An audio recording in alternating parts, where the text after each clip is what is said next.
Alors, et si on fichait la paix au fœtus? Encore une fois, dans un endroit improbable, je n'ai pas mon pied pour faire cette vidéo, mais j'ai vraiment des idées qui me montent. Je suis Anne Douchet-Morin, sage-femme défroquée, c'est-à-dire que j'ai quitté l'ordre il y a plusieurs années pour pouvoir vraiment transmettre ma parole, ma compréhension de la capacité naturelle à mettre au monde et à se mettre au monde, donc guérisseuse de l'intime, en me faisant architecte du désir, en vous aidant à aller dans l'architecture, en appui sur votre désir. Je vous accompagne à guérir l'intime et en guérissant l'intime, nous guérissons le monde. Alors ce qui me vient aujourd'hui, c'est « et si on fichait la paix au fœtus ?» Et je trouve que j'ai plusieurs situations autour de moi. Une grossesse de quelqu'un qui m'est très très proche et puis une connaissance amicale qui va devenir grand-mère. Et cette jeune femme, elle se plaignait un petit peu de dire mais je parle à mon bébé mais je suis pas très inspirée, c'est un peu bizarre, etc. Et la grand-mère, elle se plaignait aussi un petit peu de sa belle-fille qui, elle considérait, faisait pas ce qu'il faut pour ce bébé. Et elle dit, je me relie à lui, etc. Alors ce sont des situations qui ont été très très fréquentes dans ma carrière de sage-femme. Toujours un phénomène de mode où il faut parler à son bébé, où il faut lui faire écouter Mozart ou je ne sais quoi pour le rendre plus spirituel, plus grand. Or, une maman enceinte, une femme enceinte, déjà, elle offre le gîte et le couvert à ce bébé.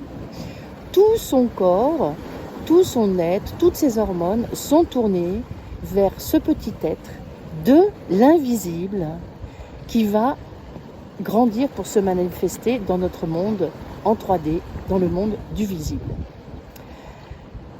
Et finalement, j'ai rencontré beaucoup d'une super exigence, beaucoup de frustration et beaucoup de culpabilité vis-à-vis de « je ne fais pas assez pour mon bébé », des grands-pères ou des grands-mères, surtout des femmes, ils ne font pas assez pour leur bébé, ils devraient faire ci, ils devraient faire ça.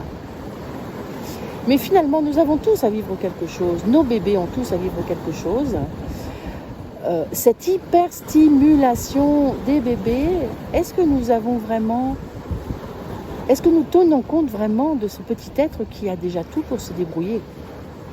Il a besoin d'un giron confortable le plus possible, donc effectivement la maman, si déjà elle s'occupe d'elle, de bien manger, de se détendre, de se reposer, c'est déjà immense.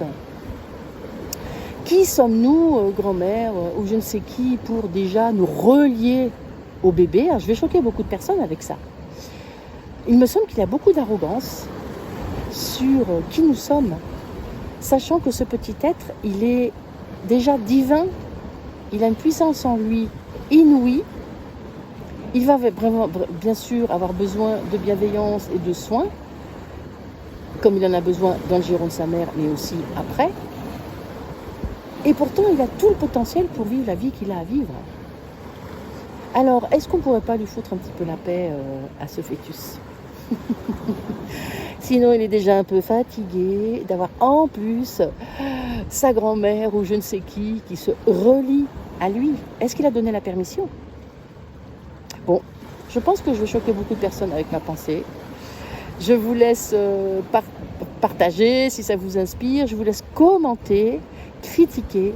Ça m'intéresse vraiment. Je n'affirme rien, c'est mon ressenti de sage-femme après une longue carrière, après des accompagnements d'accouchement à domicile. Et j'ai vraiment souvent ressenti ça. Foutons-leur la paix.